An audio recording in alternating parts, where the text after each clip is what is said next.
Welcome to B2B No Bull. That's right, no double speaker gibberish, no talking heads. This is a safe place to talk about what you as professionals in the space can do to look like heroes to your bosses, make sales very happy, bring success to the organization, and that bottom line. Let's get started. Welcome back to another episode of B2B No Bull. Hi, I'm Liz Brohan. And I'm Mark Brohan, her brother. And today we've got a topic that's been around forever, but keeps reinventing itself, and that's public relations. Yeah, absolutely, Mark. You know, I was thinking that, wow, we're going to get to talk about public relations. For once, we're not going to talk digital, but that's not true, right? Because public relations has evolved into certainly digital media, AI, all kinds of content development that's digital. So it's a pretty exciting topic that's relevant, and not a lot of people spend time in B2B thinking about it. Well, you're going to introduce our guest here in just a second, but just to add on to what you're saying, since I tend to see PR from kind of the journalist side, I can tell you that it's a sea change going on in B2B public relations as it is a part of the marketing program. And so I think we've got some real insight coming up here, don't you, Liz? Yeah, absolutely. And so I am excited to introduce our guest today. With us is kind of a legend in the PR business. It's Randy Pitzer. And Randy's now running his own consulting firm, but he's had a very illustrious career. He's worked for over 30 years with some of the biggest brands on the planet. He specializes, the good news for us, is in B2B and does a lot of technology and quite a bit of telecommunications. So, Randy, thank you so much for being with us today. Well, thank you both for having me here. I appreciate it. It's going to be fun. All right. So let's just start with the really big question, just like Mark brought up a minute ago. What has really changed in PR over the years? I think a big part of what's changed is I still think it has the credibility over all the other marketing disciplines, and that's what makes it special. But I think a lot of it's around the execution and the delivery of the results of PR. You mentioned earlier digital, and it's been affected a lot about in many ways around digital, because digital not only is a way to help deliver good PR activity, but also to support other marketing communications or marketing efforts. I think a lot of times my clients don't ever think about amplifying an article. They'll get a nice piece somewhere, and they don't amplify it through the digital channels. I think they forget that. The other thing I think has affected is the whole paid side has really confused everybody. I would agree. You know, it's almost the old adage, you can't believe. It not just confuses us, it pisses us off. I agree. It does me too, because, I saw this great article. I used to have people run into my office when I was with Spyglass, an old internet play, and they'd say, I just saw this great article on us. It's on a wire service, PR Newswire. And I'd have to explain to them, I put it on there. I think people don't, the general population and people in business, they don't realize what it takes to get that on there, to get coverage, and what's valuable and what's not valuable. And sometimes there's a pay-to-play aspect to getting an article. Yeah, and you said that made you upset earlier. And that's the one that really gets to me. And these people, I can't tell you how many times executives come to you and say, should we do this? Looks pretty good. And you just have to explain to them what it's about. Yeah. I'll give you some direct feedback, which is still being a working journalist after all these years. I get my inbox every single day is just stacked with pitches from PR folks from all time, and a lot of it, unfortunately, gets caught into exactly what we're talking about here, which is the paid versus the not paid. But what I'm saying and what I'm kind of asking you about is, it's hard to know what's real and what's paid, but it seems like the pitch, which for me is a good story. I mean, catch my interest as a journalist. Show me the news hook about why this is so important for our audience to write about, convince me. And then I think that sometimes gets lost between paid and non-paid. So how do you figure out the messaging if it's all kind of convoluted? I thought about that a lot. That's a great question, Mark. I go back to, I went to University of Missouri School of Journalism, which is a very fine journalism school, and they taught you to know what is news and what's not news. I still go back to that all the time when I'm writing pitches. Will this catch someone's attention? Will this subject line catch their attention? Is this pitch too long, too short? Have I gotten to the point? And that sort of thing. And I really think it's very strategic. I think that journalism training really helps you try to get, be more successful at catching the eye of an editor or writer. Well, there's so many things that are paid news, fake news, real news. I think there's a lot more there's going on today, Right.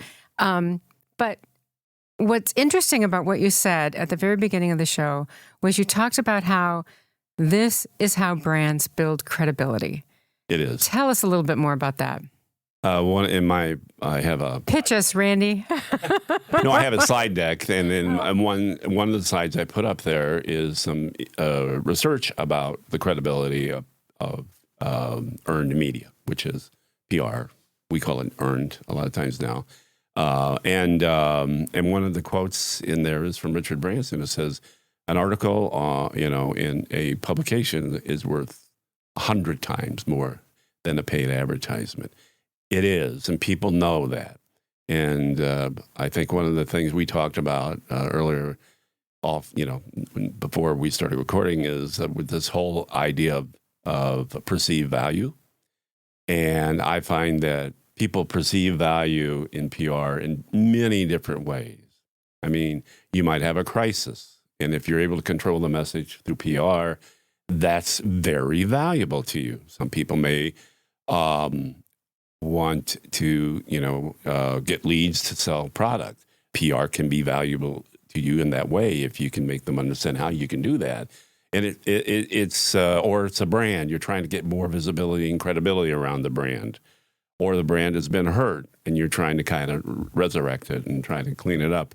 I think that it still is the best way to achieve a lot of goals in marketing. And you just have to really think about it, be strategic about it. And again, you have to extend the value of that article. And that's where I struggle with the pure marketing people who don't get that. If I have this very credible piece, I want everybody, all my stakeholders to see it. You're hitting a nerve here, especially with a working journalist, which is, a good PR friend of yours as a journalist is worth their weight in gold because they will give you not just great story ideas that fit to what you're trying to write about and cover, but, they have the access now to the people that would really give you the good story.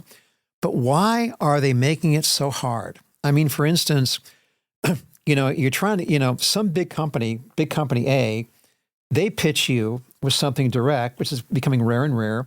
Then they farm you out to their outside agency and they will have no more to deal with you. Or the internal PR people for a big, huge company automatically hire an outside PR firm to come pitch you. So that is watering the message downstream to the journalist, and frankly, it eludes the credibility. And then one more rant, if I can. Mm-hmm. Whatever happened to having a contact you can actually try and get back a hold of, because you pitched me, but there's no contact here to get back to that. Yeah. Sorry, I'm kind of ranting here for a bit, but how that affects bottom line credibility for B2B marketers and what they're trying to achieve with their PR programs. I always approach PR in a very practical way. I've worked with CEOs, executives, and I've gotten them. They'll do an interview with a writer, a beat writer, for example, somebody we all want to talk to a lot of times. And I will say to that executive, please reach out when you're ever thinking of an idea. Reach out directly to them. You don't have to go through me, and build that relationships, and it really pays off over time because if they have that direct contact with the company, it's really extremely valuable. I remember, if you remember the name Roger Crockett for Business Week, bureau chief here in Chicago. Davy's brother. Yeah, Davy's brother. But Roger, one day I had set up an interview with him and the CEO of the startup that I had started, and he comes in and I said, Roger, I'm going to let you talk to Randy, was the CEO, alone. I don't need to sit in there. You don't need that other person. And he turned to me and goes, thank you so much. You don't know how many times I've got 2 or 3 PR people in there sitting with me, interviewing the CEO. I don't need them around. And so I've always tried to be very true to the the journalists like yourself, Mark. And I think that goes back again to my training at Mizzou. You know, these people, you help them do their jobs as best you can, and then you let them do their jobs. That's what you do if you're a good PR person. And by the way, Mizzou is one of the best journalism schools out there. We like to. It's the first journalism school in the world, and I always said it is the best journalism school in the world. But it's all, there's a competition out there. You know, Northwestern's very good, and Columbia, of course. Those three were always the top ones. Now there's even more. But to introduce a new product, or new topic, I should say, we always hear quite a bit about this peso model. You know, paid, earned, search, owned. Mm-hmm. Where does PR fit into that today? Because we hear a lot about that. Well, in my presentation, I have the chart, so I can show you with the circle.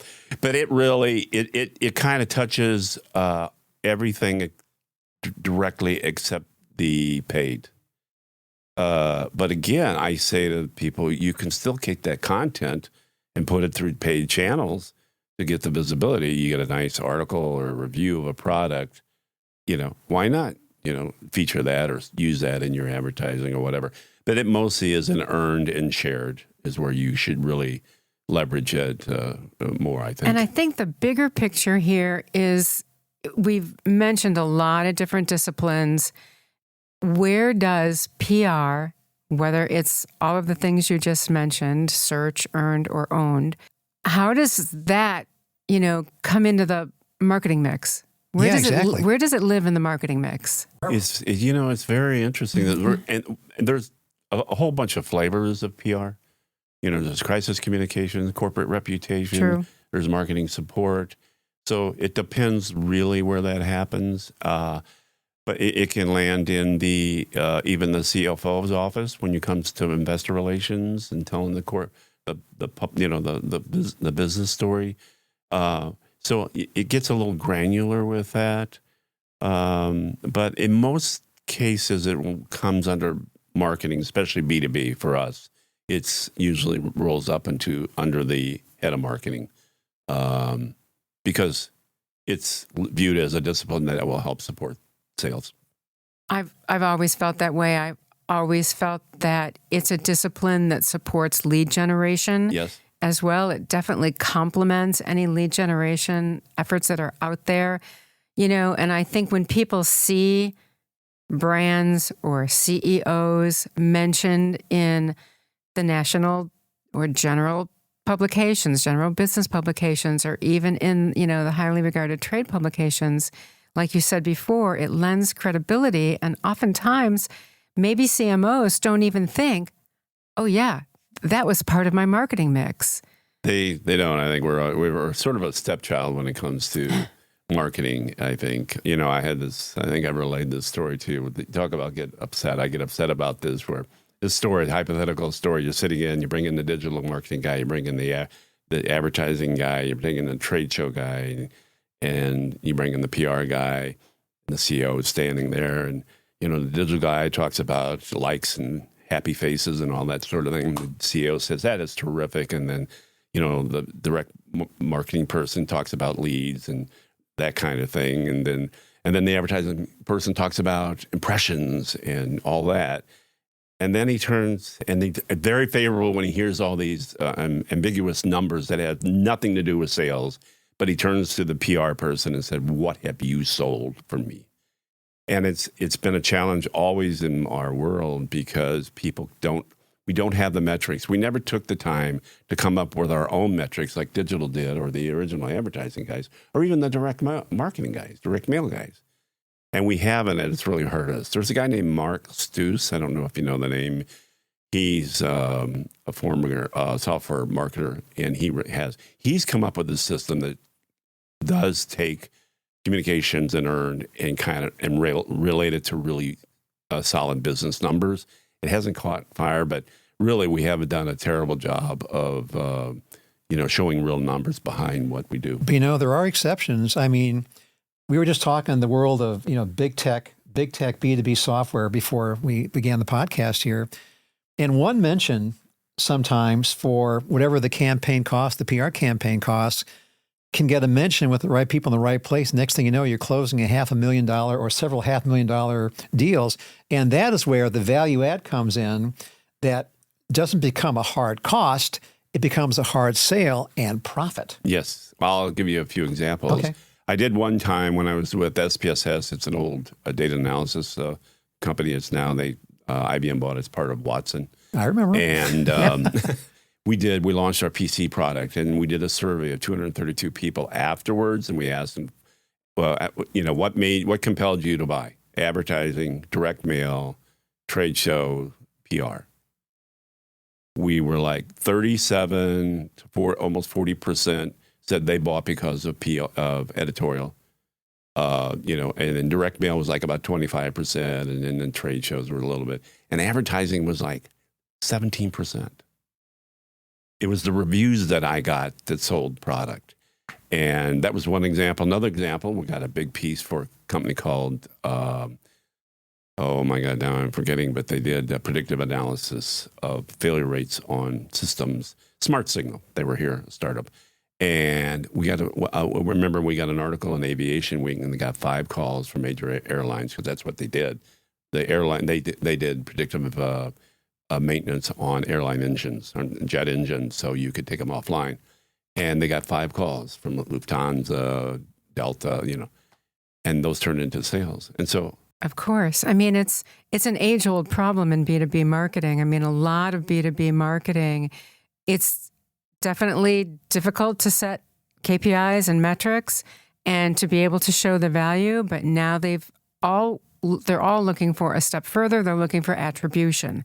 Yeah. And attribution is a very difficult thing to calculate, particularly in PR. Sure. But I think you're telling us that there's value there, and that the industry needs to move more towards how do we connect numbers to the value. Yes. And I think based upon our conversation here so far, it all comes back to the credibility engine that powers the rest of the mix. So why do you feel it's the most credible piece in an integrated market campaign, the credibility factor? Because you have an independent third party writing about a product or service or a brand.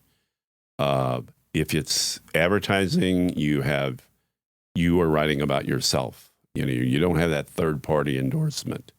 If you're at a trade show and you have the trade show booth and you're doing that, you're talking about yourself. Same way with direct mail. That's why in PR case studies, customer case studies are so valuable, because it's a third party talking about you. And I think that's what it is. So that publication, or like yourself, you're putting your reputation on the line to write a story about a company, and in some cases say some good things about them. And that means that's so much more valuable than you doing the chest pounding. It really is. Totally agree with that. I mean, even advertising is working more towards talking about the customer, talking about the better customer experience, and trying to turn the tables and not talk about us and aren't we great and isn't this product wonderful, but to really talk about how it's solving real problems in the business world. So yeah, it's a lesson that we all just have to keep our eye on to make sure that we're more effective. And you mentioned customer experience, and that's a big trend in all aspects of marketing now. And PR has been doing that for years with the use cases and case studies. How do you break down the definition of what you would call perceived value as a PR professional? Well, so whoever the client is or the person you're doing the PR for, what in their mind, how do they value PR? And what aspects of it, or what does it do for the brand that makes them think that it's valuable? It's that person's perceived value, and it can come in many different flavors and forms. I mean, I was with Spyglass, and we were. I will tell you, I made several people multimillionaires. There was no question about it. And our CEO, Doug Colbeth, was a big believer in PR because it lined his pockets. In later years, he doesn't think it's as effective. So there's a guy who understood the perceived value because he was getting a really good return on the stock price, because we told these great stories. And since then, he's had some bad experiences. So his perceived value has changed. But that's what it's all about. It's how you see it in terms of value. I often think about what Edelman did when they started that trust barometer. The trust barometer, Honestly, yes, what a absolutely great way to terrific. measure a very simple question. Do you trust them or don't you? Yeah. That's that. I'm very proud of having worked for Edelman because it's the best PR agency in the world. I was there for 11 years. And that trust barometer is just outstanding. Richard has done a great job with it. And it tells you a lot about what people think and how marketing and all the disciplines affect. And how to measure. I think it opened our eyes to, we can measure this. Yes, you can. Yeah. Boy, you just hit a nerve. Boy, you hit a raw nerve because you just mentioned that you help, make some millionaires. From the journalistic side, I won't give you a long story. I'll just say that I have a similar experience where good journalism directed in a certain way, tied to certain metrics that end up in a ranking, can move companies into the public space, the next round of their big funding, or just helping them sell the company, that kind of thing. My point is, I think that one of the things that should be a takeaway for B2B marketers out there is don't ignore your storytellers. That goes back to the heart of the credibility, paid or otherwise, but don't ignore your storytellers. Either the journalist or, in this case, more importantly, the PR professional who is part of that core B2B marketing team that makes those guys millionaire or moves that stock needle or gets that IPO done. I'll give you an example of that. When Spyglass made browser technology and server technology in the very beginning. So we made the world's first browser, which was Mosaic. Mosaic became Internet Explorer through Microsoft. One day, Microsoft has a big meetings and decides we were licensing this browser. They decided they were going to give it away. All of a sudden, our company, we looked at each other and said, we're out of business in 6 months because they're giving our technology away. So we had to retool the company and become an embedded internet play. And what we did with PR did this. We went out on the road and talked to reporters and analysts every quarter. That here's our story. This is what we're going to do. And we're going to come back at the end of the quarter and report back to you on whether or not we did what we said we were going to do. And we did that for 4 quarters, and we're able to turn the stock around. The company started getting sales. So there was another example of how it helped turn the company around. Right. How you packaged it, how you positioned it, and of course the stories that you told behind it. Storytelling, that phrase has been a big catchphrase in our industry now for, I don't know, maybe a couple decades even. It doesn't even begin to scratch the surface of what's going on today. Yeah. So let's just talk about the future for a minute. I mean, we've got influencers out there. We've got AI, not nipping at our heels, but leading us now. What else? What does the future of PR really look like? And what's it going to encompass? It's interesting. I haven't got given a huge amount of thought about it, but I do believe AI is going to be very, and we were talking about this earlier, important. I think it's going to affect a lot of aspects of PR. I know now people think, okay, you can help you write things, but I think it can help you research better. I think it can help you position better. I really think that the future is going to be more technology driven. I do think there will always need to be that human storyteller, that gatekeeper to tell the story in the right way. I just have to believe that's the case. I can't see anything on a technology side changing that. I do believe that there will be someday when PR will be able to give some metrics to people that show the value even more, or much like what advertising has done. I think it just has to. It can't continue just being that stepchild. But the more things change, the more things stay the same. That's true. PR professionals like you are worth their weight in gold because you know what has to be done, how to do it, and how to accommodate the changing times that we're talking about here. But I want to talk back to basics, which is why are so many companies afraid to say what they really do for a living in their press releases, or if they're trying to achieve some kind of paid pitch or journalistic pitch with a journalist out there that they're so afraid to explain, even in a press release, what it is they're trying to do. I mean, I look at PR Newswire every single day, Business Wire, all down the line, and more I see these press releases coming at me, trying to get me to even write about something that mentions maybe a multi-billion-dollar deal, and that's it. You know, boy, we sold something today, and then here's us.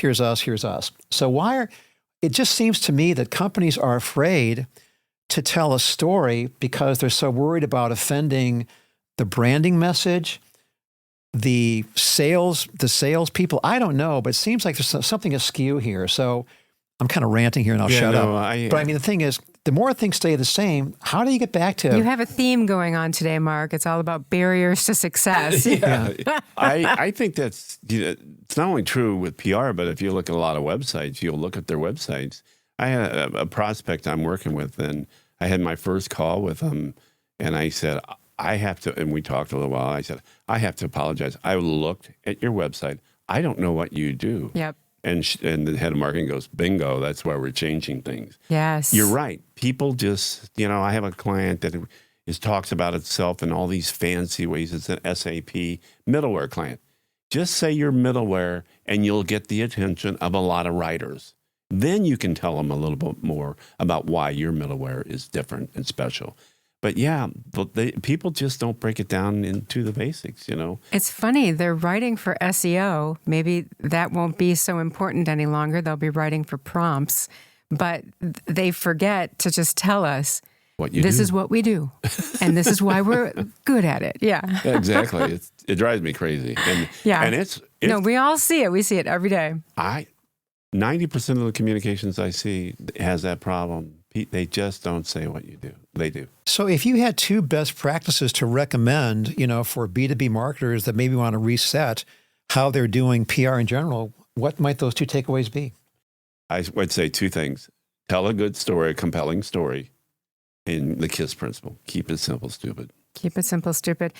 The other thing I was thinking when you both were talking about AI and AI's effect on all of us, really, I don't see AI being able to build a relationship and get an article published in Forbes. It may be able to write that article, but it's not going to be the one that gets it published. And really, in my opinion, that's where the rubber meets the road. It's the pitching, the ability to build relationships, to get writers to see your story and say, this is interesting. I want to write about it. It's still the hardest thing to do. And if you ask any PR person, it's the last thing they want to do on their list of things to do. And you have to psych yourself up. And, I got to call Mark today and see if he'll write this story. And it's hard, but it really is what delivers results. But, at the end of the day, once again, the more things change, the more things stay the same, which is the value add that you bring as a PR professional is you still know how to tell a good story, even in changing times, which are changing rapidly. You know what? A good storyteller is like a bad penny. They're always going to show up. I like that. And you asked me, well, what do I attribute some of these things to? And the storytelling is interesting, and you could probably relate to this. I used to sit around the kitchen table and talk to World War II vets. I had one guy up the road who is the first wave of Omaha Beach. Wow. And he would That's tell pretty these stories. impressive. He told the story that if you watch Saving Private Ryan, that first scene, he explained that story to me years ago when I was like 6 years old. Exactly the same. The whizzing of the bullets, dropping the guys off in 30 feet of water and they couldn't swim. I used to always sit down and with the old timers and listen to their stories. And I think that helped me come up with the skill set to tell a good story. That's a valuable lesson. Drives my wife crazy. Here comes another story. But don't feel bad. I think my sister would conclude that I'm also very known for my long-winded stories that sometimes go to no conclusion, but I love telling them. And Right, sometimes exactly. it's long-winded questions that have about 5 or 6 parts, and we just tell people just pick one. You pick, exactly. All right. Speaking of you pick, all right, let's play a game. Mark, Okay. you ready to play a game? I'm ready to play a game. We like to have a little fun around here. So this game is called Bull or No Bull. We're going to just throw out blanket statements, and you're going to tell us, is it bull or Nope, that's not bull. Yeah. Okay? Okay. Are you ready? I am. Mark, am I starting us off or are you? You're starting this off. I'll start us off. Earned media survives by doing what paid content can't. That is no bull. Oh, B2B marketing does need to invest in PR. That is no bull. I don't want to get bull and no bull mixed up. I know. So explain, just give us a little context behind your thought there. And what was the question again? B2B marketing doesn't need to invest in PR. Doesn't need it. Oh, doesn't need it. I'm Yeah. sorry. That's bull. I'm sorry. There you go. I thought you said does need. No, that's bull because it's part of the mix, but in some ways it kind of drives a lot of the other parts of the marketing mix. So it really is critical. If you say you're doing marketing, you're not doing earned, then you're not really fully doing marketing. And I got to be honest, it's so exciting to see a brand or a company get noticed by USA Today or get noticed by Forbes or the Wall Street Journal. I mean, that just creates such great momentum and it makes everybody on the marketing team get excited. So there's other emotional inherent value to PR that I don't think we've really touched on today. One is that in times of maybe tough times or, the company's not as visible, it really is very encouraging to the employees when they see some coverage and some publications. One last report, an old reporter's word out to the PR folks out there. Quick saying, would you agree to this embargo? You're talking to journalists. It's like herding cats. You're never going to do it. So yeah, okay, that's a good one. I'll remember that. I do. Okay, well, here's one last bull or no bull question. Okay, content development is not part of the PR discipline. It's only media relations. That's bull. Bull. Yes, it is. It Tell is. us why.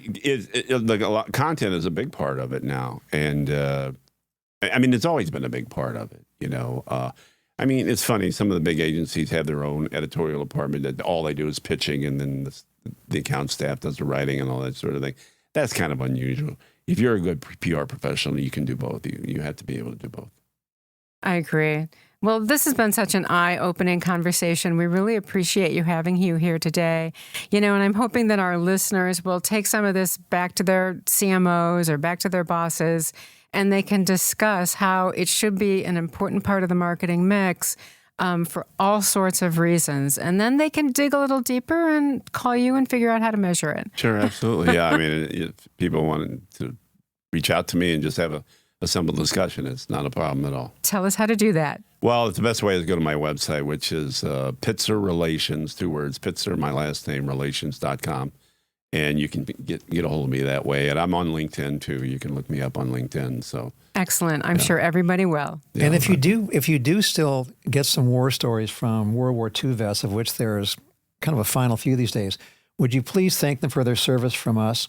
Absolutely. The greatest generation. Most of them were passed away. Another guy was down, and it was amazing how many of these veterans that were around me. I had one guy was on Pearl Harbor Day. He was walking to work that day, and he was stationed in Hawaii, and he said, all hell broke loose. Yeah, it did. My goodness. Wow.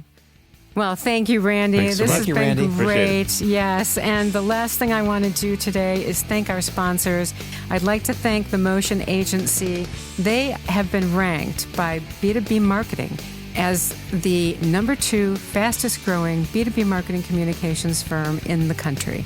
So congratulations to them. I hope you will check them out. And I'd also like to thank Embas. Embas is a marketing consulting firm. They specialize in change management, content development, and all of the foundational elements that you need to be successful in your marketing endeavors. So please check out Embas as well. Thanks, everybody. We'll see you next time. Bye. I think. No bull. We'll be here.